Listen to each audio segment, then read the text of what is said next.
मैं बनना चाहूँ जैसा पर शायद सपनों में, मैं उड़ना चाहूँ जैसा पर शायद सपनों में।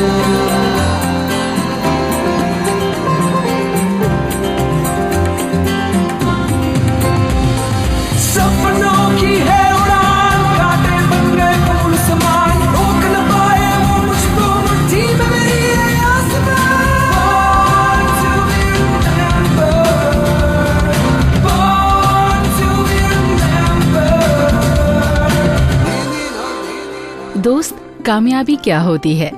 क्या हर वो इंसान जिसके पास ढेर सारा पैसा है कामयाब है?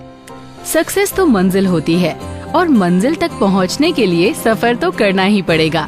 और अक्सर इस सफर के दौरान वो अंग्रेजी वाला सफर भी होता है। एक एक करके बॉर्न टू बी रिमेम्बर्ड में हम आपको लेकर चलते हैं कुछ ऐसे ही आम इंसानों की जर्नीज पर, जिनके अंत में सफलता मिलती है और ये आम न रहकर दिग्गज बन जाते हैं। अगले आधे घंटे के हमारे इस सफर में आपकी साथी और टूर गाइड मैं हूँ बबीता। दुनिया गोल है। एक समय था जब पृथ्वी चपटी थी। ऐसा कैसे? क्योंकि ज्यादातर लोगों का उस वक्त यही मानना था। लेकिन जब पूरी दुनिया कहे कि धरती चपटी है, फ्लैट है, लेकिन आपको मालूम है कि ऐसा नहीं है और आप साबित भी कर सकते हो, तब आप अपनी सच्चाई की बीन कहाँ जाकर बजाओगे जब सच कोई सुनने को ही तैयार ना हो? क्या आप सच को दबने देंगे या उसका साथ देंगे?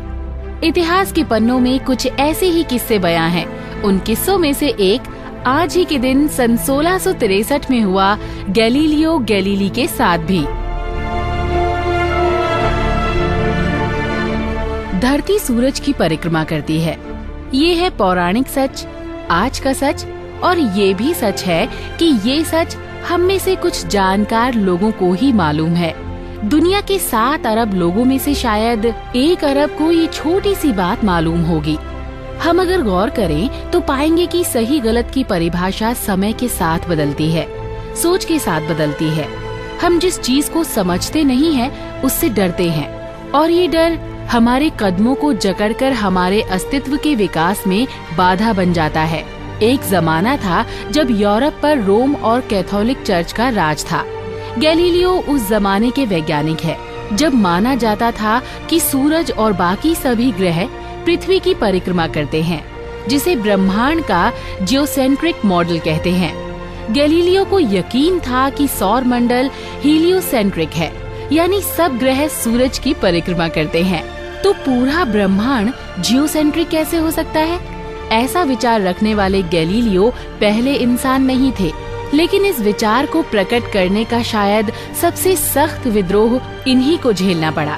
गैलीलियो ने अपनी आवाज लोगों तक पहुंचाने के लिए लेखन का सहारा लिया, लेकिन ऐसा करते ही उन्हें अपनी सोच या अपने विचारों को बदलने का सुझाव दिया गया, तो उन्हें कुछ साल सच बयां करने से परहेज करना पड़ा।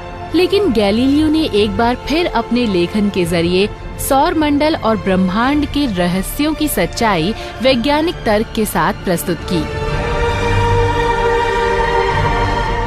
इस किताब dialogue concerning the 2 chief world systems ने एस्टेब्लिशमेंट की भयंकर निंदा सही। इसमें ब्रह्मांड का उल्लेख और सवालों के जवाबों को 2 लोगों की वार्तालाप के रूप में दिया।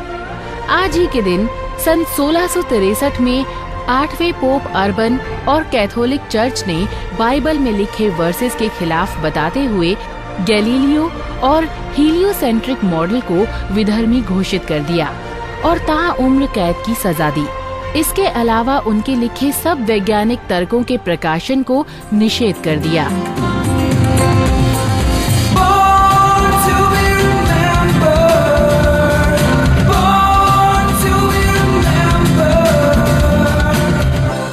ये था गैलीलियो की कहानी का या इंसान और विज्ञान की कहानी का एक इवेंट।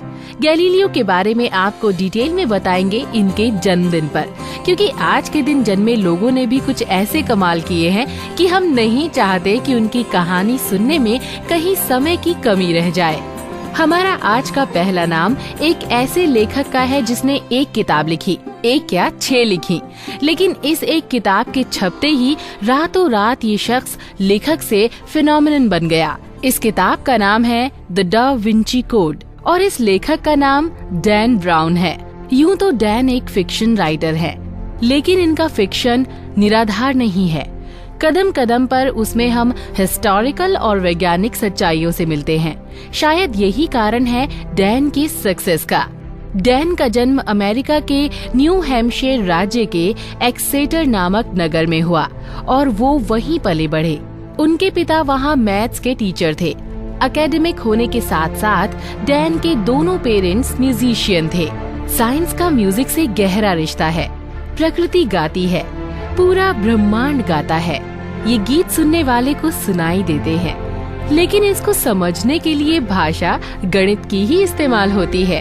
अपने बचपन के बारे में डैन का कहना ये है कि उनके माता पिता उन्हें पजल्स और तोड़ने के लिए कोड दिया करते थे, जिस वजह से आगे चलकर डैन को मैथमेटिशियन बनने में तो आसानी हुई ही, ताउम्र के लिए उन्हें एक असीम सोच का वरदान और अपनी क्यूरियोसिटी को सेटिस्फाई करने के लिए यंत्र मिल गए।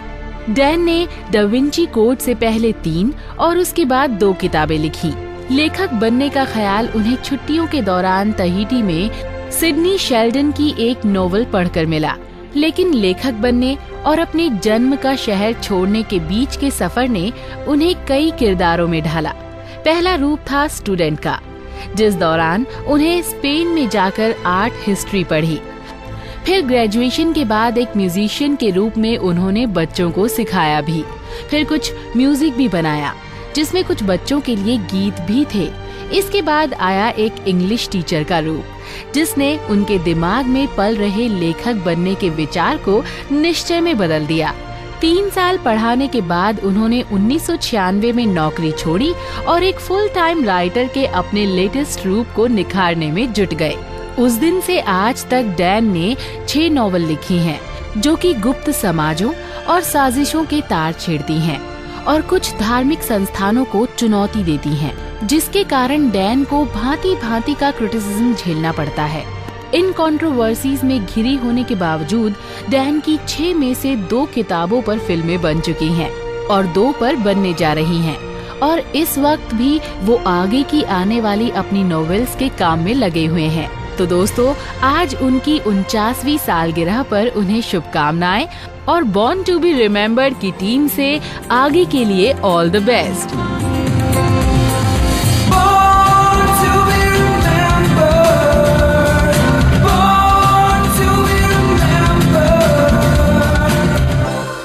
ना समझ और जाहिल हिंदुस्तानियों ने अपनी हिस्ट्री, अपने इतिहास से आज तक कुछ नहीं सीखा। जब जब वो आपस में लड़े हैं, बाहर से किसी ने आकर उन्हें अपना गुलाम बना लिया है, मगर वो आज भी आपस में लड़ रहे हैं। लड़ने दो, मजहब के नाम पर, जुबान के नाम पर, जात के नाम पर। और जब ये हिंदुस्तानी खुद अपने ही हाथों से अपने मुल्क की बुनियादें खोखली कर लेंगे, तब मैं अपना अगला कदम आगे उठाऊंगा और उस दिन सारा हिंदुस्तान मेरे कदमों में होगा और हर हिंदुस्तानी मेरा गुलाम। तब दुनिया पुकारेगी, hail Mogambo the king of India, hail Mogambo king of India, hail Mogambo, hail Mogambo. मुझे तो पता है, आपको भी पता चल गया है कि हम किसकी बात कर रहे हैं। फिल्म इंडस्ट्री में खलनायक के रूप में अपनी पहचान बनाने वाले अमरीश पुरी को आज भी हर शख्स जानता है। उनकी बुलंद आवाज ने पर्दे पर सबको अपना दीवाना बनाया था और आज भी उनके बहुत से डायलॉग्स लोगों के जहन में हैं। इस महान अभिनेता ने फिल्म इंडस्ट्री में कई तरह की भूमिकाएं निभाई, लेकिन इनकी असली पहचान आज भी एक खलनायक के रूप में ही है। अमरीश पुरी जी का जन्म आज ही के दिन 1932 को हुआ था। पंजाब में जन्मे अमरीश पुरी ने शिमला से अपना ग्रेजुएशन पूरा किया और मुंबई आ गए। उस वक्त उनके बड़े भाई मदन पुरी भी एक जाने माने खलनायक हुआ करते थे। उनकी मदद से अमरीश पुरी जी को स्क्रीन टेस्ट देने का मौका मिला, लेकिन वो अपने पहले ही मौके में फेल हो गए। इस बात की तकलीफ उन्हें थी, लेकिन मुंबई जैसे शहर में गुजर बसर करने के लिए पैसा बहुत जरूरी है। यही सोचकर उन्होंने इंश्योरेंस सेक्टर में काम करना शुरू कर दिया। इसके साथ ही वो पृथ्वी थिएटर के साथ भी जुड़े रहे। यहीं से धीरे धीरे उनकी पहचान बेस्ट स्टेज एक्टर के तौर पर होने लगी और 1979 में अमरीश जी को संगीत नाटक अकादमी अवार्ड दिया गया। ये उनकी जिंदगी का टर्निंग पॉइंट था। यहाँ से उन्हें टीवी पर काम मिलना शुरू हो गया और 40 साल की उम्र से उन्हें फिल्मों में ब्रेक मिला। बतौर अभिनेता 1970 में वो अपनी पहली फिल्म प्रेम पुजारी में नजर आए। इस फिल्म में उन्होंने एक खलनायक की भूमिका निभाई थी। इसके बाद अमरीश जी का फिल्मी सफर तो शुरू हो ही गया, लेकिन उन्हें असली पहचान 1987 में शेखर कपूर की फिल्म मिस्टर इंडिया से मिली।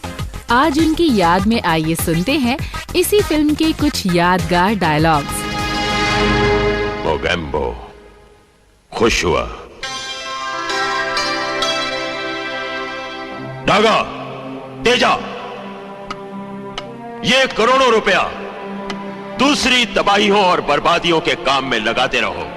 हिंदुस्तान में ये तबाहियां, ये बर्बादियां, ये लूटमार, ये दंगे, ये फसाद, ये हंगामे, ये सब कुछ अगर इसी तरह चलता रहा तो वो दिन दूर नहीं जब मोगेम्बो का ख्वाब सच्चा हो जाएगा। मोगेम्बो खुश हुआ। अमरीश जी को आज भी एक खलनायक के रूप में जाना जाता है, लेकिन उन्होंने अपने करियर में कई पॉजिटिव रोल्स भी किए हैं। दिलवाले दुल्हनिया ले जाएंगे, परदेस, चोरी चोरी चुपके चुपके, कई ऐसी फिल्में हैं जिनसे उनकी बेहतर अभिनय का अंदाजा लगता है। जा सिमरन जा,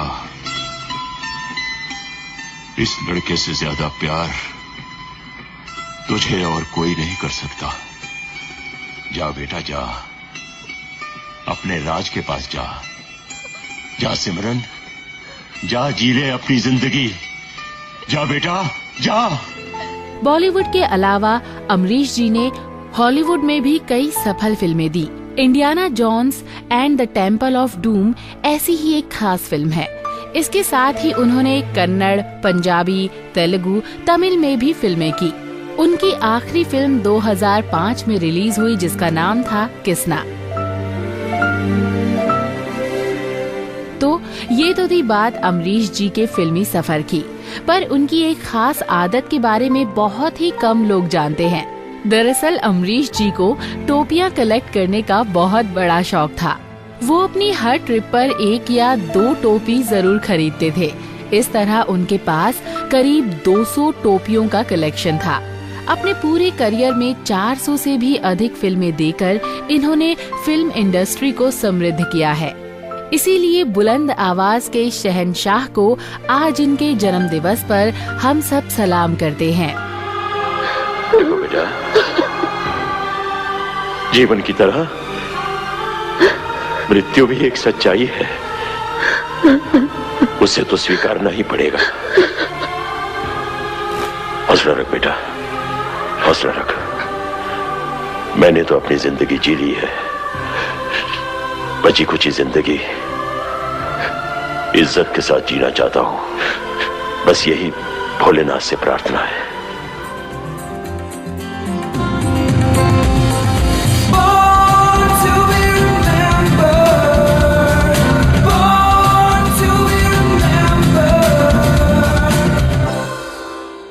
कंप्यूटर मॉडर्न टाइम का एक ऐसा आविष्कार है जिसने दुनिया में हर चीज के मायने बदल कर रख दिए।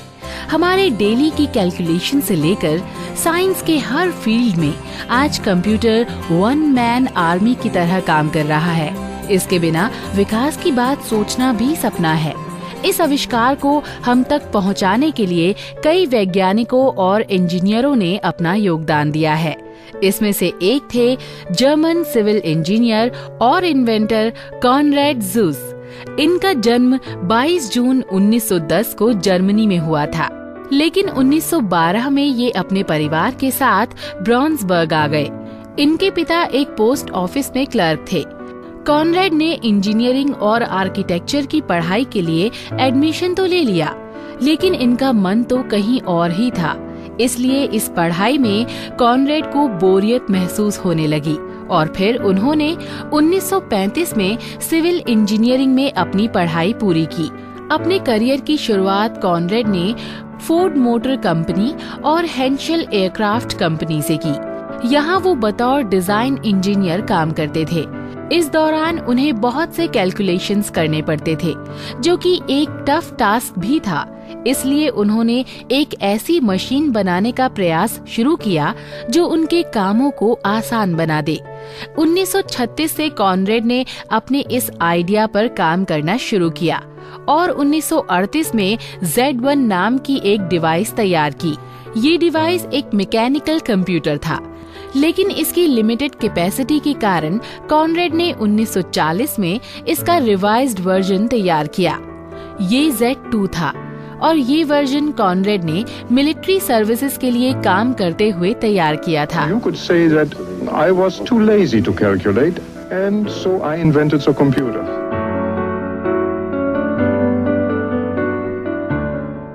उन्नीस 1941 में जूस ने जूस एपरेटस कंस्ट्रक्शन के रूप में अपनी कंपनी की शुरुआत की और यहीं से आगे का सफर शुरू किया।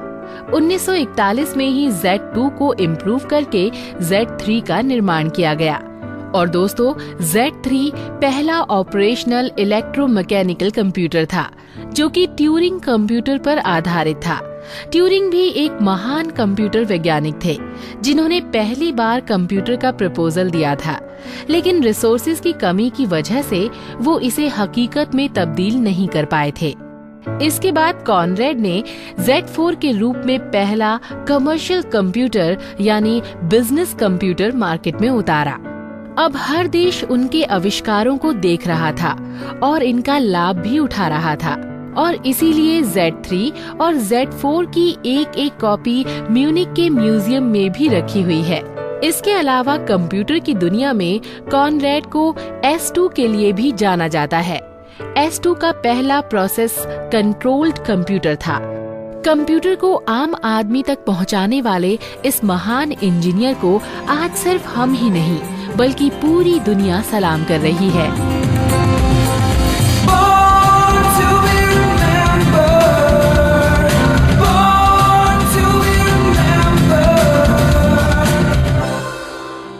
जीव विज्ञान की दुनिया में चार्ल्स डार्विन का नाम बहुत इज्जत से लिया जाता है।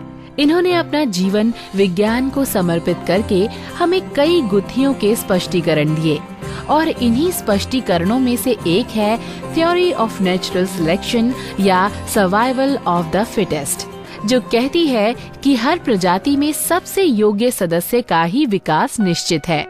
हालांकि ये नियम डार्विन ने दिया था, लेकिन सही मायनों में इसका प्रचार प्रसार 19वीं सदी के महान वैज्ञानिक सर जूलियन हक्सली द्वारा किया गया। जूलियन हक्सली को डार्विनवाद के बड़े सपोर्टर के रूप में भी जाना जाता है। इन्होंने न सिर्फ लोगों को इस नियम से परिचित करवाया, बल्कि जीव विज्ञान के क्षेत्र में इससे जुड़ी कई रिसर्च भी की। जूलियन हक्सली का जन्म 22 जून 1887 को लंदन में हुआ था। इनके दादाजी भी डार्विनवाद के समर्थक थे, इसीलिए इस बारे में उनकी बुनियाद पहले से ही बहुत मजबूत थी। इन्होंने इस क्षेत्र में हार्मोन्स, विकास प्रक्रिया और आनुवंशिकी से जुड़े कई कार्य किए। इस रास्ते में जूलियन हक्सली को बहुत सी परेशानियों का सामना भी करना पड़ा, खास तौर पर 1930 में। इस वक्त जूलियन यूजेनिक्स यानी सिलेक्टिव ब्रीडिंग पर काम कर रहे थे। इसके तहत मनुष्य या कोई भी जीव अपनी इच्छानुसार वंश वृद्धि कर सकता है। बहुत से लोगों ने उनके इस प्रयास को कुदरत से छेड़छाड़ जैसी उपमाएं भी दी। यहाँ तक कि विज्ञान के समर्थकों ने ही इन कार्यों को विवादास्पद बना दिया था, लेकिन जूलियन ने अपनी रिसर्च जारी रखी और इसी की बदौलत आज जेनेटिक्स में एक से बढ़कर एक सफलताएं हाथ लग रही हैं।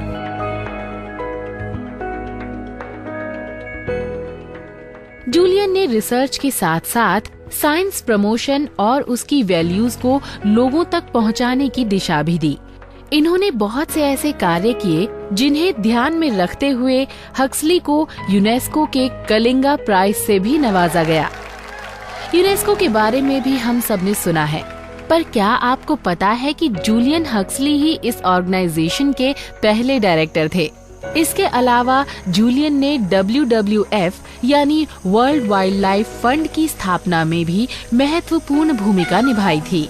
मेंडलीव और डार्विन की बातों में सही अंतर को लोगों तक जूलियन हक्सली ने ही पहुंचाया। इन्होंने अपने सभी lectures evolution, the modern synthesis में एक साथ लिखे हुए हैं। 600 पन्नों वाली उनकी ये किताब आज भी जीव विज्ञान के विकास में एक अहम भूमिका निभा रही है। एक वैज्ञानिक, दार्शनिक और एजुकेटर के अलावा जूलियन हक्सली को उनकी साइंस प्रेजेंटेशन के लिए आज भी जाना जाता है। उनकी ये पहचान सिर्फ किताबों और आर्टिकल्स में ही नहीं, बल्कि टीवी और रेडियो पर भी लोगों को अपनी ओर आकर्षित करती रही। उनके कामों के बारे में जितना भी बात करो उतना कम होगा। जूलियन हक्सली ने एक Oscar winning wild life film में बतौर डायरेक्टर भी काम किया था। बॉर्न टू बी रिमेम्बर्ड के इस एपिसोड में आज हम सब सर जूलियन हक्सली और उनके योगदान को सलाम करते हैं।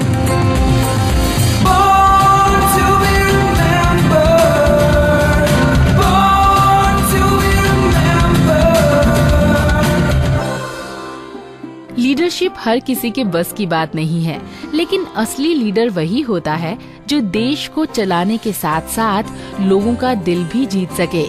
जिसेपी मज़्ज़ीनी 19वीं सदी के एक महान लीडर थे, जिन्हें यूरोप में प्यार से the beating heart of Italy कहकर भी पुकारा जाता है। इन्होंने इटली को एकजुट करने में बहुत ही खास भूमिका निभाई थी। इटालियन पॉलिटिशियन, जर्नलिस्ट, एक्टिविस्ट के तौर पर पहचाने जाने वाले मज़्ज़ीनी का जन्म आज ही के दिन 1805 को जिनोवा में हुआ था। ये उन्हीं की कोशिशों का नतीजा है कि आज इटली आजाद हवा में सांस ले रहा है। बचपन से ही राजनीति और साहित्य में इनका रुझान नजर आने लगा था और 14 वर्ष की आयु में ही इन्होंने कॉलेज में दाखिला ले लिया था। मज़्ज़ीनी ने 1826 में वकालत से अपनी पढ़ाई पूरी की और एक कार्बोनारी में शामिल हो गए। कार्बोनारी राजनीतिक लोगों का एक ऐसा समूह था जो आजादी के लिए काम कर रहा था, लेकिन इसी साल अपने तेज तेवरों के कारण मज़्ज़ीनी को बंदी बना लिया गया।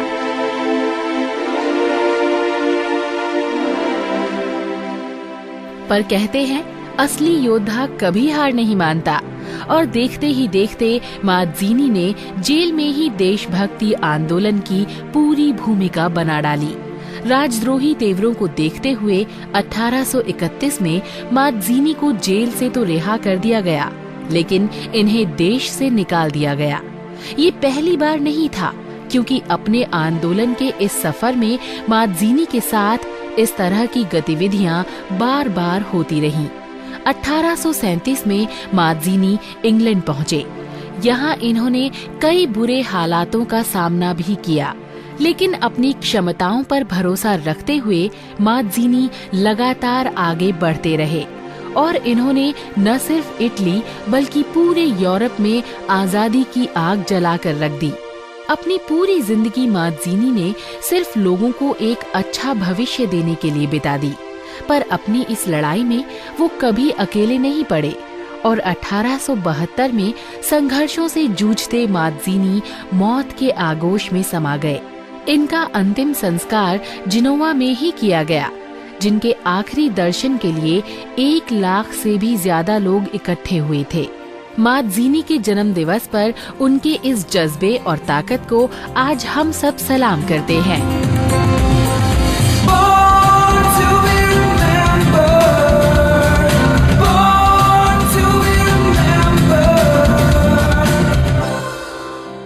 तो दोस्तों, बॉर्न टू बी रिमेम्बर्ड का ये सफर कैसा लगा आपको? बढ़िया ना?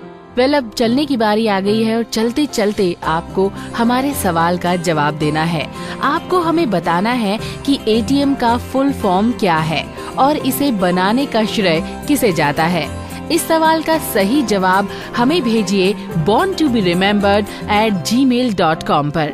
और अगर आपके पास BTBR को यानी कि बॉर्न टू बी रिमेम्बर्ड को इम्प्रूव करने का कोई सुझाव है या सिर्फ अपनी राय हम तक पहुंचाना चाहते हैं, तो हमारे साथ हमारे फेसबुक पेज पर जुड़ जाइए और बेझिझक हमें मैसेज करें www.facebook.com/born-to-be-remembered पर। आज के इस सफर में हमारा साथ यहीं तक। जल्द ही आपसे फिर मुलाकात होगी। बबीता जैन को दीजिए इजाजत। नमस्कार। मैं बनना चाहूँ जैसा पर शायद सपनों में, मैं उड़ना चाहूँ जैसा पर शायद सपनों में।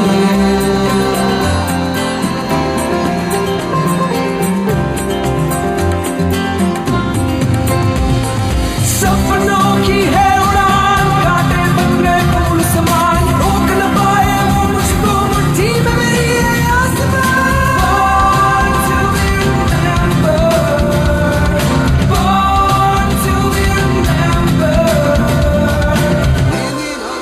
इस कार्यक्रम के कार्यकारी निर्माता जैनेंद्र सिंह।